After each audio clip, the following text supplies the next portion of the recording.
Eu costumo dizer que planejamento é o cérebro da gestão de operação no transporte público. Por que eu falo do planejamento? Primeiro porque eu fui um cara de planejamento e depois porque eu entendi que muitas falhas de execução e controle e gestão nas empresas de ônibus já partiam do planejamento. Vou dar um exemplo. Quem já viu, vai levantar a mão para mim. Quem já viu o ônibus que já sai da garagem atrasado e chega para fazer a primeira viagem atrasada, aí depois tem que rodar correndo o dia inteiro? Levanta a mão. Quem já viu? Tá aí, já responderam. Por que está no planejamento?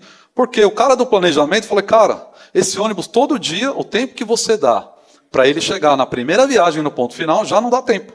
Então ele o fiscal já sabe disso, e o fiscal já põe outro carro na frente e já atrasa mais ele ainda. Então o seu planejamento já começa errado. Ele falou, mas eu estou dando o tempo que é padrão. Eu falei, então tudo bem, se o tempo padrão não está funcionando. E aí, o problema que está gerando lá na operação já partiu do planejamento. Por quê? Quem é do planejamento aqui sabe, ou quem entende de programação de linha sabe, quem já trabalhou nessa área sabe, que o objetivo do planejamento é usar a menor quantidade de recurso para fazer o maior número de viagens, ou para operar mais com menor recurso. O que eu chamo de recurso? Frota e mão de obra. O motorista e a frota. Então o trabalho do planejamento é programar isso de uma forma que use menos ônibus para fazer mais viagens.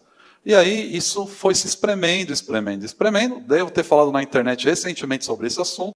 O negócio já começa errado lá no planejamento. E aí o cara fala para mim, Alex, o cara do planejamento, ele está planejando um tempo que não dá, mas ele não veio nem aqui só para saber como é que é. Porque hoje tem tecnologia, o cara do planejamento não precisa ir na rua, como eu tinha que ir. Ele olha pelo GPS, ele olha pela telemetria, olha pelo BI, ele olha pelo RP, são várias tecnologias envolvidas que o cara do planejamento usa, fora as planilhas mágicas de Excel, que todo cara de planejamento tem uma, não tem não, Luizão? Você que é um velho guarda aí do planejamento como eu, tem umas planilhas mágicas de planejamento. Agora o que acontece? Não dá para começar errado, gente. Se começar errado, tem como terminar certo? Se começar errado? Alex, na minha linha tem, porque o fiscal já faz um remanejamento aqui, já põe um carro na frente, depois na hora da refeição, ele come a refeição do cara, e aí o cara entra na tabela dele e já acaba tudo certo. Dá certo? Dá certo. Às vezes o passageiro nem percebe, mas o fiscal que está no ponto percebe. Só que ele esquece de falar para o planejamento, ou o planejamento não deixa ele falar. E aí isso gera um problema. Eu fico só vendo aqui as pessoas olhando e falando, acontecendo nesse momento lá, tem uma linha, lá na minha empresa, que o tempo de percurso não é adequado, já está começando errado todo dia. O fiscal já me reclamou, está aqui no WhatsApp, pode abrir o WhatsApp aí que tem mensagem aí do fiscal falando, não dá para fazer a viagem aqui assim, cara. E os caras estão insistindo com isso, insistindo em começar errado. E é por isso que eu falo que é o cérebro. Eu já falei em outros cursos que eu dei, que o Centro de Controle Operacional, deve ter alguém aqui que é de CCO, não tem? Levanta a mão, quem é de CCO aí? Centro de Controle Operacional, tem bastante gente, que o Centro de Controle Operacional é o coração, o planejamento é o cérebro. Mas quando eu falo planejamento, eu não estou falando só do programador de linha.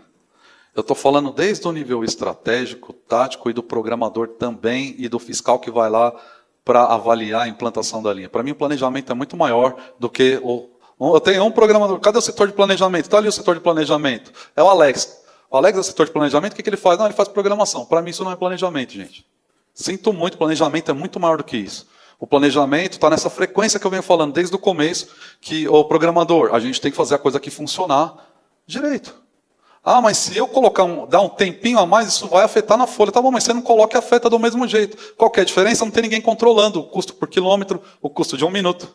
E aí o que você planejou não está realizando, a gente vai ver mais para frente, tá? Então a gente vai falar sobre alguns fundamentos de planejamento e reprogramação de linha, alocação de recursos, conceito de 60-40, o 64 está aqui, no conceito de 60-40, eu vou explicar para quem não sabe ainda, para fins de semana, utilização de sistemas eletrônicos e confiabilidade de dados, técnicas de controle e estratificação de linha. Vocês estão conseguindo acompanhar aí na apostila de vocês? Na contracapa tem isso daqui, gente, num outro formato, mas está dando para ver aí? Quem conseguiu ver, fala eu para eu saber.